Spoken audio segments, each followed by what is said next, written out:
Hey there.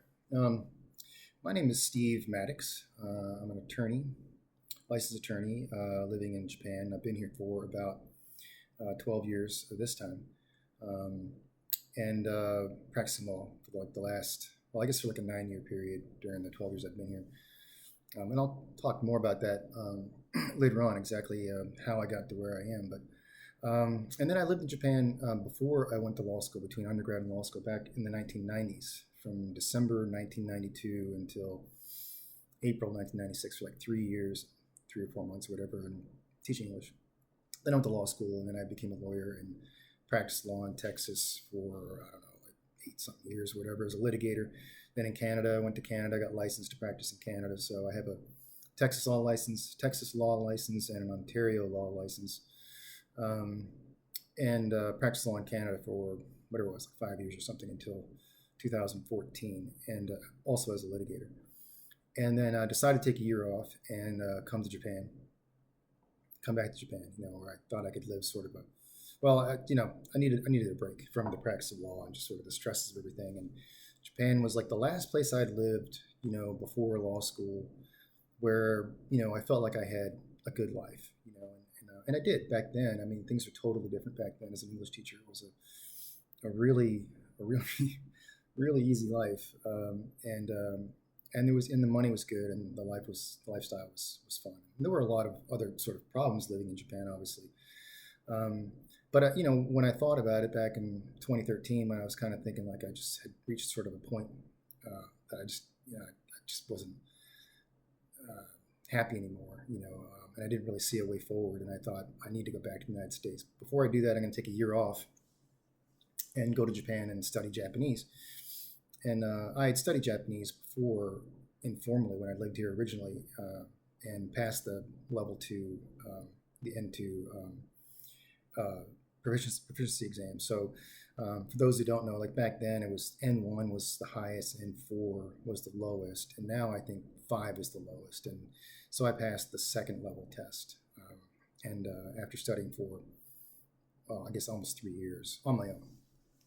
And so I could speak and read a little bit. I could speak relatively fluently on a very, very, very narrow range of topics, obviously, because I really didn't know a lot about Japanese.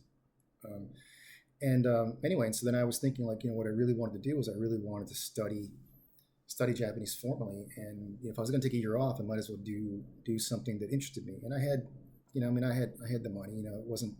It's not a humble brag. I mean, I was a lawyer. I was making pretty high income, and I wasn't married at the time. I don't have any kids, so it's pretty easy to, accumulate savings, living like that. So I had some money set aside, and I thought, let's just take a year off. Let's just unplug and let's just go and just do something I always wanted to do, was study Japanese. So came here to Osaka, which is where I am now, and while I was studying Japanese, I met my wife, my current wife, and she doesn't speak English, so like at all.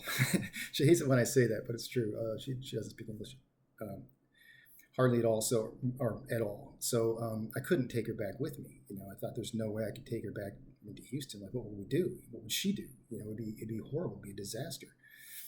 So I started looking for a job here, and then I did find a job working as in-house counsel for a jewelry company in Kyoto. Now, I'm not going to name names. I've got a lot that I want to talk about life in Japan, but I'm not going to name names. I'm not going to call anybody out. I'm not going to get into anything. But I got some crazy stories to share, which is why I wanted to start this channel.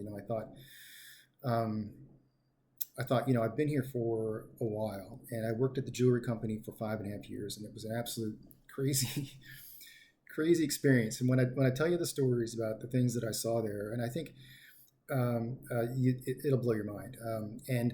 And it was so confusing, and everything was so strange. And I think that part of it being that I had, I had close proximity to management, so I worked directly under the CEO and all of the heads of departments and whatever. And so, I had close access to them, and I had to work in Japanese, and not a humble brag. It wasn't like it was difficult. Japanese is a surprisingly easy language to become proficient at, to become functionally proficient at. And so, the problem that I had was that I had to become functional, you know, as a lawyer, right? Like practicing law, like giving legal advice and explaining legal concepts, which was actually surprisingly easy to do, to become able to do, even that, only studying Japanese for 1 year. But I'll get into all that later on. But the point of it is, I had to do it in Japanese, both in writing and spoken and orally, and it was hard at first, but I worked my way into it. And I guess because I was engaging in Japanese, and I was sitting in on meetings that were in Japanese, and I was understanding what was going on, that gave me kind of an insight into how things really were done, and how people interacted, how they talked to each other, and how they interacted. And I guess at the time I didn't really understand sort of the interaction level of things, like why they were doing what they were doing, but I got to see those things, and I also got to see how management operated and decisions that they made. And at that company at that time, the absolutely insane, crazy things that they were doing, and the way they justified them and how they spoke about them, it kind of gave me a unique sort of insight into things. And then after that, I worked for a construction company in Tokyo, an international construction company for Tokyo, and that was also a very bizarre experience, to put it mildly. And I'll go into the details about that. And again, not going to name names. I'm not interested in disparaging anybody. I'm interested in explaining what's going on in Japan, like how Japanese culture works, business culture and social culture, and the structure of it. And just to sort of finish that thought, so I worked there for, I don't know, whatever it was, 6-8 months, something like that. Didn't work out, and it's a crazy story. But and when I get to it, you'll see mind-blowing stuff. So and then I worked at a law firm here in Osaka. Again, not going to name names, but that was also, as it turns out, it turned out exactly as it was going to turn out. And now, looking back on it, and I mean, and I knew it at the time, because by that point in time, I'd sort of figured out Japanese culture, and figured out exactly what was going on, and I understood it, and I thought it would go great because it was a law firm. I thought, it'll go great, and it didn't. It was a total disaster. But it went as you. If I'd known the personalities, if I'd known what was going on, I would have predicted it. It would be completely predictable. And so here's the point. So I've been here, and then I retired. So 2 years ago, I retired. And I've been here, in Osaka, and I have permanent residency. I live with my wife. We have no children. I don't have a car. We don't have kids. I don't have a car. We have very, very few expenses, and we have a good life. And I'm enjoying life now. And I think, and it's given me time to sort of reflect on the time that I've spent here, the grand total of whatever it is, 12 years and whatever 3 months this time, and 3 years and 3 months last time, so whatever that is, I added up 15 and a half years, whatever that is. And all the things that I've experienced. And, I worked in the English teaching industry like a long, long time ago, back when it was crazy, back in the crazy days. And I'll talk about some of that stuff too, because it's pretty interesting, the differences. And I don't know a lot about the English teaching industry now anymore, although I did kind of, between the jewelry company and the Tokyo company, I did kind of dip my toe into the education system, and it was horrifying. Really, it was shocking. It was shocking. I should have known. But anyway, the point of it is that after I left the jewelry company, you have this feeling. I think a lot of people have this sense, foreigners, and when I say foreigners, I mean, I'm really talking about Westerners, I guess. I sort of separate out Chinese and Asians and Koreans, because I think maybe they have a different experience. I don't know, maybe not. But so when I talk about foreigners, I'm really talking about Westerners, Americans, Canadians, English-speaking people from Australia, New Zealand, whatever Europeans are here. I think there's just this general sort of sense, and I lived like this until about 5 years ago, that you just kind of live in a fog here. That Japan is just it's you can't understand. As a Westerner, you could never understand Japan. And the Japanese themselves say that. I mean, they believe that. They believe Japan can't be understood by the outside world. I mean, I say they. I mean, I don't mean to generalize, but that's a very, very strong, tendency among Japanese people, is because you hear this all the time. It's an island country. Japan is an island country. It's in Japanese they call shimaguni. And you hear it all the time. Shimaguni. So you can't understand us. And and then you can't understand the language, you can't understand the culture, and so they kind of give foreigners a pass, and they say, well, it's you're not you're a foreigner, you're a gaijin, or you're a gaikokujin, or you're a kaigai hito, or whatever it is, whatever expression they use. They just don't think you can understand them, and it's not true. And I think that a lot of a lot of Westerners, we sort of come here and we see all these strange things like why is it like this? Like, why are the trains so quiet? Like, why do people not ever talk to each other in public? Like, why you could, there's some famous video of like somebody, tripping and falling at a train station, and like all their money goes flying everywhere and nobody does anything. And like, why is that? And you're here for a long time, and if you're here for whether you're here as a tourist or you're here for you work here, and you've been here, live here, and you've been here for a few years, or 10 years, or 20 years, or 50 years, or whatever it is, if you never really, if all you're seeing is just these things, it's very easy to kind of trick yourself into thinking you understand the reason why. Because you can only see it from your own perspective, right? And so you look at it from the context of your life and your experience, and you think, well, this is natural, and it's natural that the only reason that a person would not talk on a train is because they're really polite. And so I think you have this sort of this kind of impression. You're like, well, the people are quiet on the trains because Japanese people are really polite. Well, that's not really the reason. That's not the reason why Japanese people are. I mean, I think that Japanese people are like everybody else, like to be polite. And by polite, I mean they follow sort of social rules and social cues, and they do things the way you're supposed to do things, so that everybody can sort of live their lives, And so that is true, but that's not why the trains are quiet, or at least that's not the only reason trains are quiet. Trains are quiet, and something like that scene at a railway station, where coins go flying everywhere and the Japanese don't do anything. No one steals the money, so it's not because Japanese people are like inherently honest or more honest than anybody else. They would some sort of like plague on your family if you picked up somebody's dollar or whatever off the street. It's not like that. That's not the reason. That's not the reason why a scene like that would play out like that. But if that's all you ever see, if all you ever see is just sort of examples of things, you sense the pattern. But if you don't really understand why it's happening, it seems confusing, and then you try to make up a reason to square it, to sort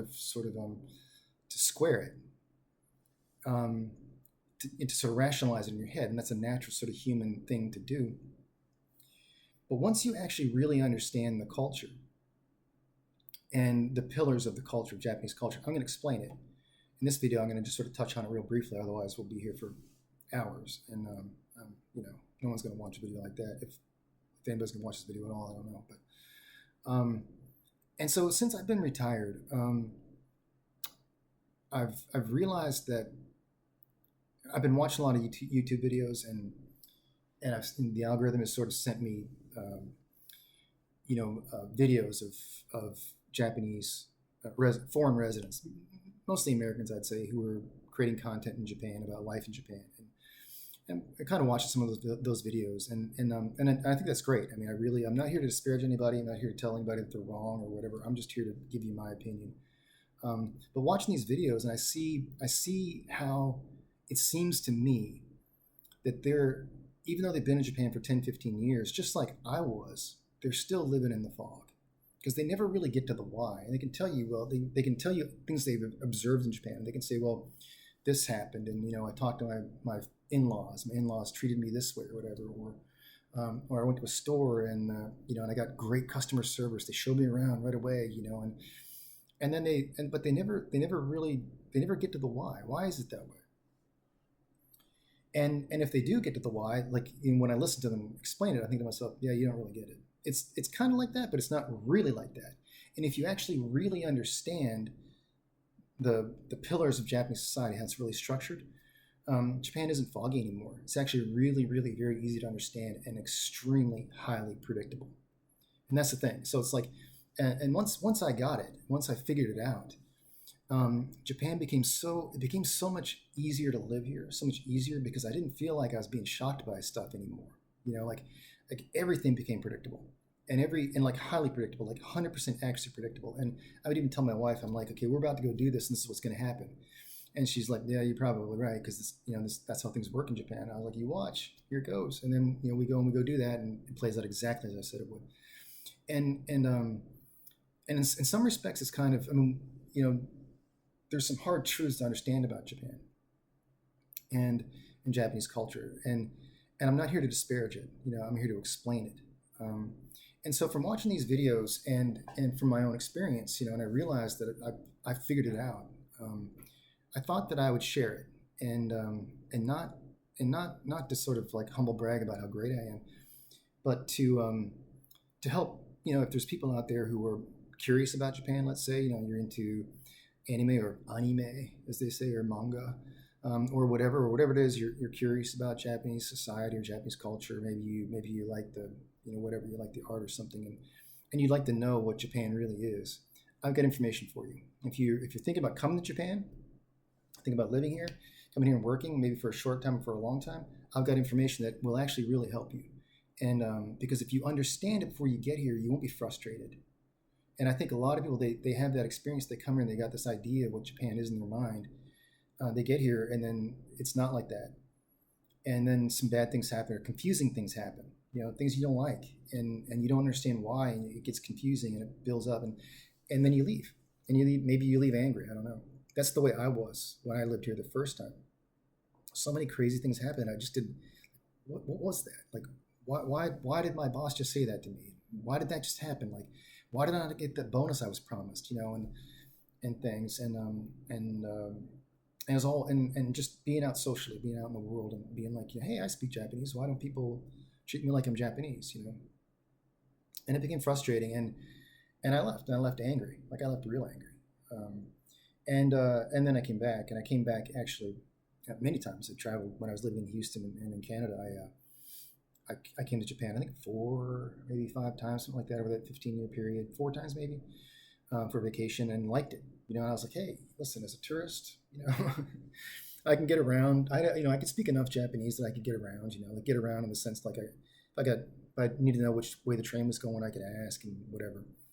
And I could sort of understand kind of general stuff, But so yeah, hey, I can travel in Japanese. That's cool.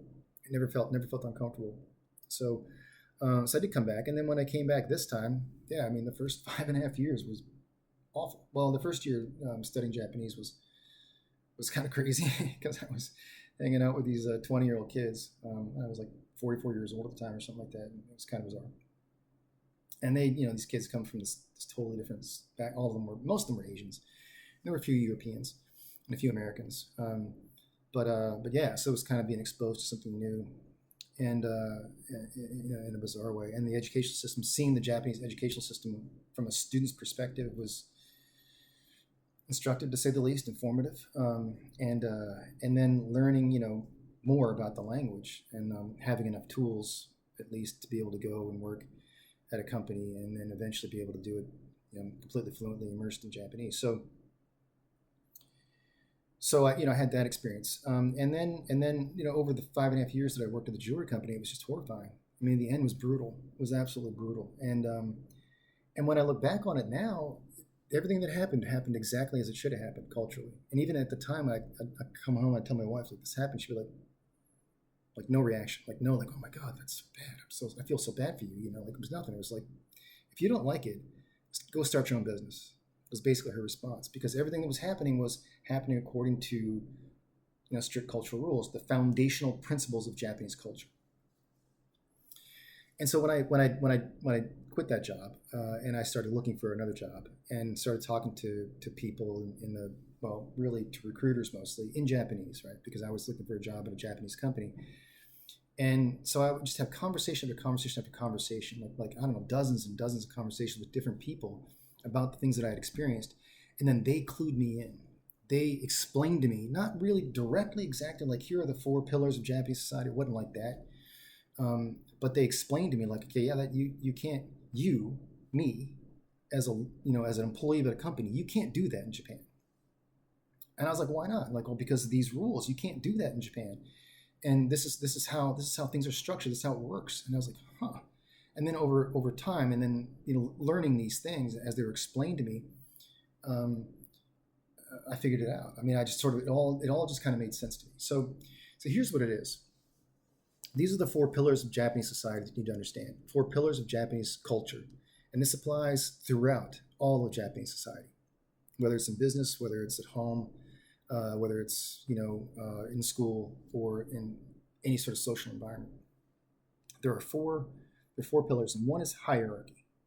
You have to understand hierarchy in Japan, and you say, well, hierarchy exists everywhere, and that's true. But we're going to talk about how it specifically applies in Japan, because it's very different. It's very different. So there's hierarchy. You have to understand Japan as a hierarchy. The Japanese people live in a hierarchical society, and not just because there's a government and there's corporations that control everything. Not that. It's very different from that. So there's hierarchy, and there's form. And what I mean by form is that in Japan, the way you do something in Japan, sometimes and many times, maybe even all the time, is more important than what you actually do. So one example of form, just real quick before I move on, is if you think about something like tea ceremony, for instance, as a metaphor.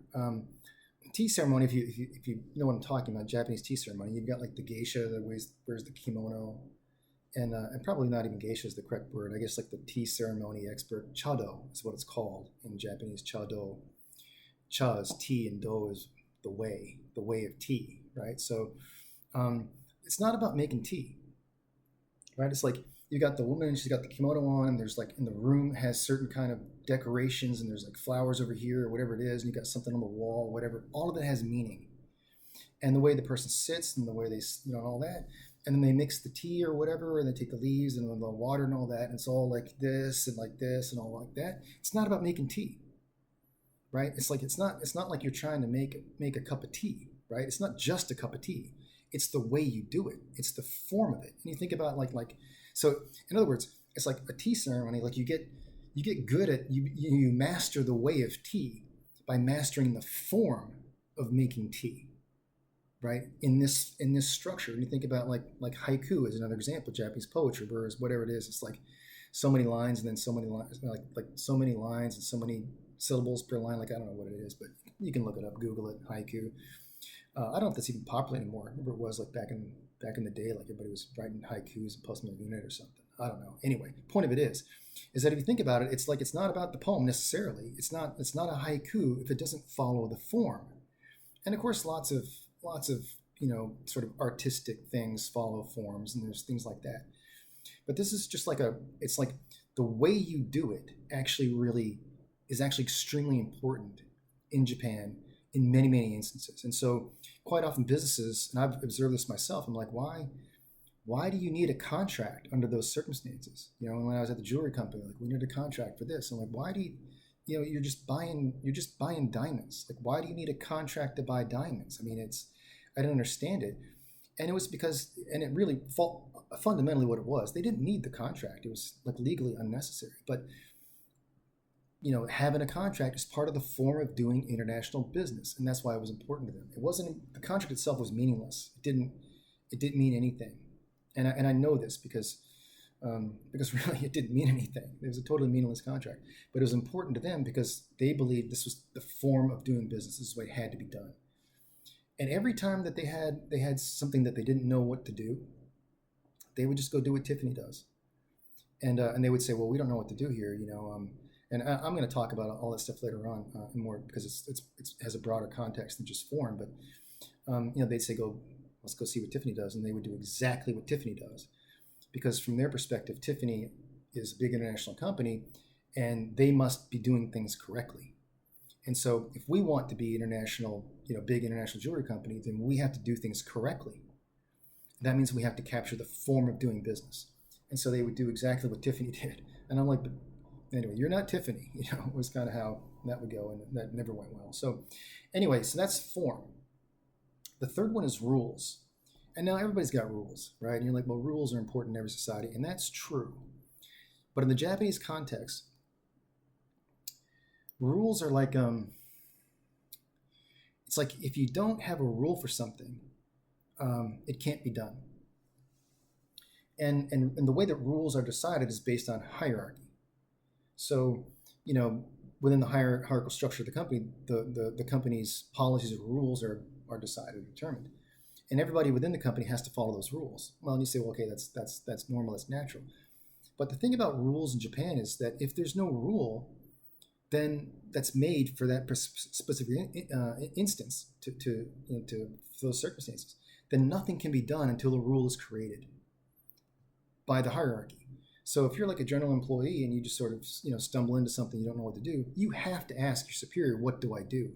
And if the superior doesn't have the rule or doesn't have the authority to make that decision on his or her own, then they've got to go up the chain and up the chain and up the chain until somebody makes a decision about the rule. And once the rule is made, it can't be undone, and it must be obeyed. So that's kind of a broad sort of like structural kind of pattern within Japanese society, and it has a huge impact. And I don't know which one comes first, but within like the educational system, for instance, is in Japan it's not designed really to produce people who can come into the workforce and just do a job and they have the skills to do a job, other than like technical schools or specialty schools or sciences, right? I mean, they obviously do. You obviously have to have a skill set to be able to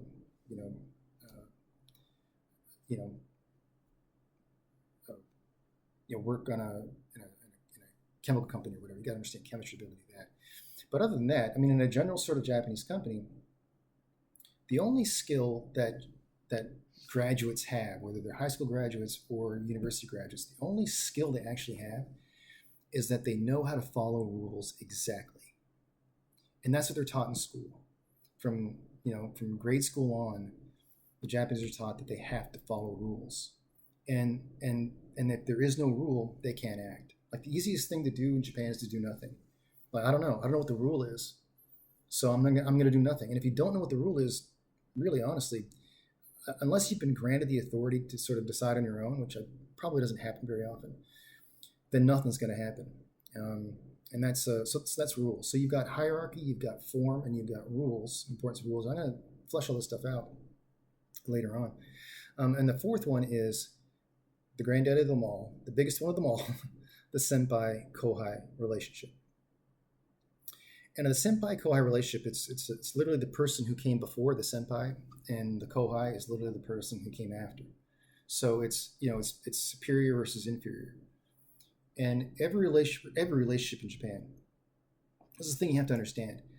Every relationship in Japan is a senpai-kohai relationship. And it's true in the home, and it's true out on the street, and it's true in business, and it's true at school, and it's true in every social interaction you have is a senpai-kohai relationship. And that's really fascinating. And what that means is that what the senpai says, the kohai must do. Senpai has absolute total control over kohai, fundamentally, traditionally. Now, each relationship might be a little bit different, and not every senpai is as strict as everybody else, and not every kohai is obedient as everybody else, but that's basically it. So if senpai says, you must go do that, kohai says yes. There's no argument. And that's total, absolute, total power. And that exists within the hierarchy. So if you work for a company, every company has a corporate chart. And you say, well, every company in America has a corporate chart too. That's true. But the difference in Japan is that every company must have a corporate chart that lays out every single employee line by line where they are on the chart.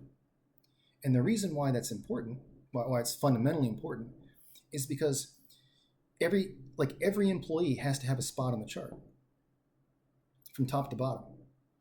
And that's important because that chart delineates every single person's senpai-kohai relationship within the company. So that if your name is at the very bottom of the chart, you're kohai to everybody, right? The entire company. Everybody's your senpai, which means everybody has total power over you. And if you're like somewhere in the middle, then there are people who are your kohai, which means that you have senpai responsibility for those people, and the people above you are your senpai, your kohai to them.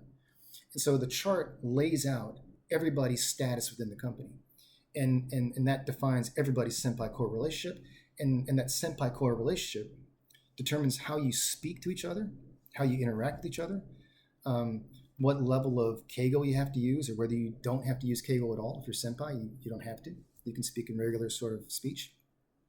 Um, and it also defines like what your sort of responsibilities are, like vis-a-vis the company itself. So whether you have decision-making authority or not. Um, and so, and if you have decision-making authority, then you have risk, right? So if something happens on your watch, you're responsible for it. As senpai, you're responsible for the things that your kohai do. Whereas your kohai have no responsibility for things they're doing, as long as they do what they're told to do. So if a senpai gives kohai an order and the kohai follows that order, does exactly what he or she was asked to do, and then the crap hits the fan and things go sideways, kohai has no responsibility for that.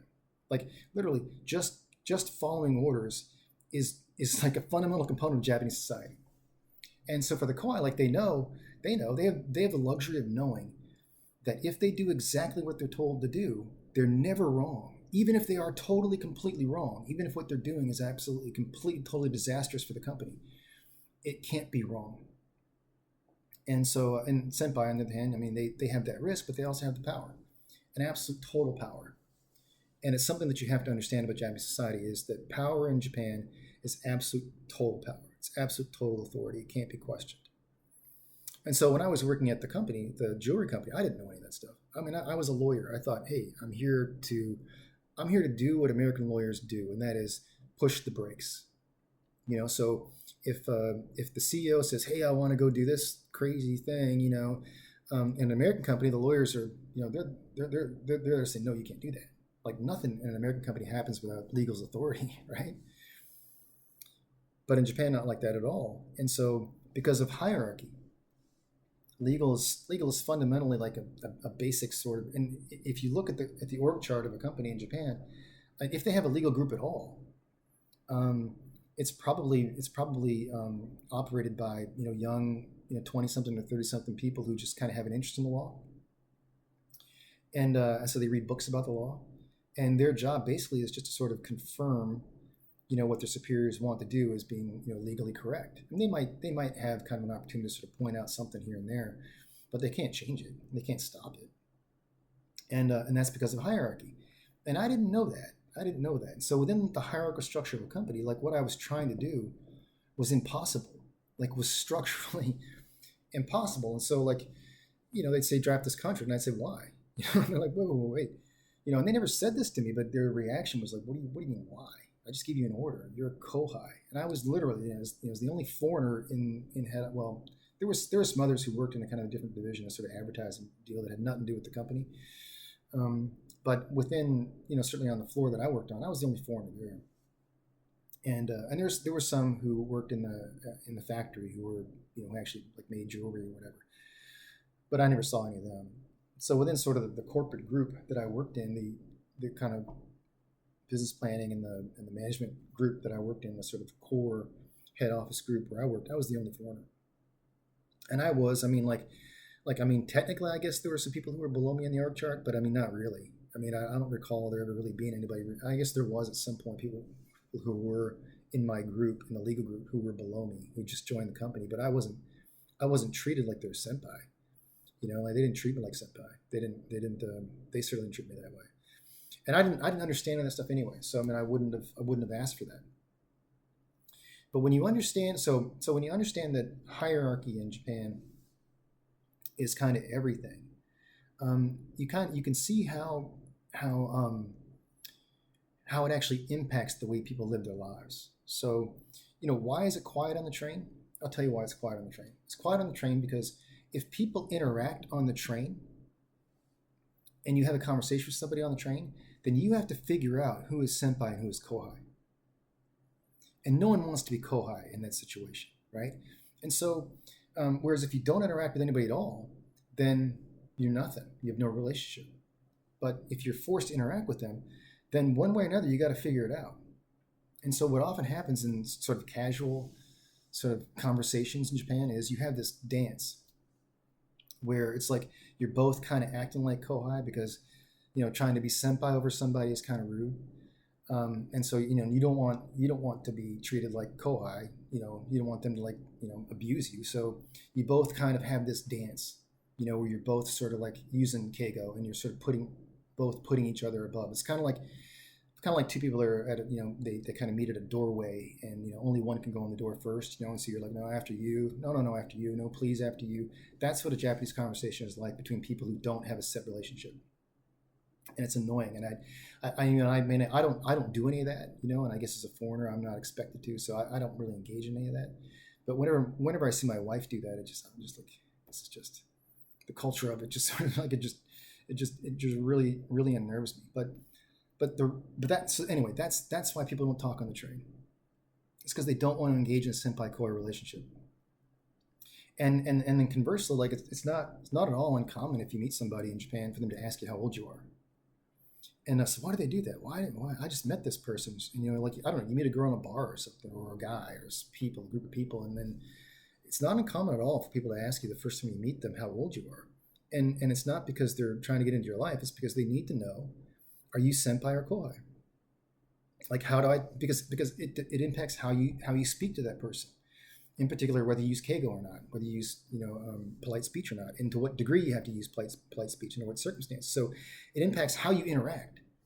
So so people ask you how old you are, but it's not because they're whatever, like they want your phone number or something. It's because they really want to know, are you senpai or am I senpai? Like, how do we talk to each other, right? So they got to set those boundaries. Anyway, so that's kind of the overall sort of structure of things. So those four things, and I'm going to talk about them more going forward, and we're going to get into some real deep stuff. It's going to be a lot of fun. But those four things. So if you want to understand Japanese society, you've got to understand hierarchy. You've got to understand form, and you've got to understand rules, and how it all applies, and you have to understand the senpai-koi relationship. And I'll sort of close with this. If you don't understand the senpai-koi relationship, then you don't really understand Japan, because it's everything. And if you don't understand that, then you don't really understand Japanese, because you can't speak Japanese correctly without engaging in the senpai-kohai dance. And you have to look at it that way. You have to understand that every communication in Japanese in Japan between you and any Japanese person is a dance. And it's not like because it's not like what you say, what you're trying to say is the only thing that matters. It's how you say it. Like in a dance, it's like, it's not the fact you're moving your body that matters, it's how you move your body that matters. That's the dance. And if you're dancing with somebody else, you've got to be dancing together, right? You've got to be moving at the same time in the same way and communicating whatever through your body movements. And it's the same way in a Japanese conversation. And so if you're equals, let's just say you're whatever, you're in the same class, in the same school or whatever, then then the way you talk is going to be done in a certain way. And that might be just very familiar, very informal if you're particularly a young person.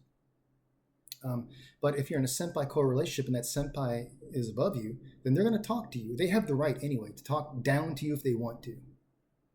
And you have to talk up to them. You have to put them up. You have to put yourself down and put them up at the same time. You've got to do that dance. If you're not, and that's through keigo, and that's through speech, and that's through word choice, and all sort of the nuances there. And I'm not claiming to be an expert on keigo, by the way, just sort of full disclosure. But I understand how it works. And so in writing, when I write an email in Japanese, I understand I've got to use keigo. And so if it's somebody that I have kind of a loose relationship with, I'm going to use very polite speech because I think that's the best way of going about it. But sometimes I won't. Sometimes I'll just say, hey, look, I'm senpai here in this relationship, and I'm gonna play senpai in this email, and I'll write it very quick, and I won't throw any sort of formal language or anything, or maybe keep it to a minimum. But at work, right? If it's a work email and I'm sending it to literally anybody in the company, I've got to use, I would have to use formal speech, and I have to, raise up the reader and put the reader above me and myself below. I would have to do that in every single circumstance, because I understand that in any Japanese company, particularly as a foreigner, I'm going to be viewed as probably the lowest rung person in the company. No one's going to treat me like senpai. Probably no one's going to treat me like senpai. And I'm certainly not going to assume that. So I have to write that way, and I have to, and the best that I can, because speaking keigo is a lot harder than writing it, because writing it, you just use the same phrases all the time. So I don't always pull it off very well in spoken Japanese. I'll be blunt about that. I try. I do my best, but it's a different style of speaking, right? And I don't claim to be an expert at that. But you have to understand those things. So if you're going to learn Japanese, you have to learn the culture, because without expressing the cultural aspect in the language, you're not actually really speaking Japanese. Anyway, so I'll end on that, and then in my next video, we're going to probably break down hierarchy in greater detail, and we're gonna have some fun. We're gonna have some crazy fun, and we'll talk about some crazy stuff. All right, see y'all later. Just one real quick.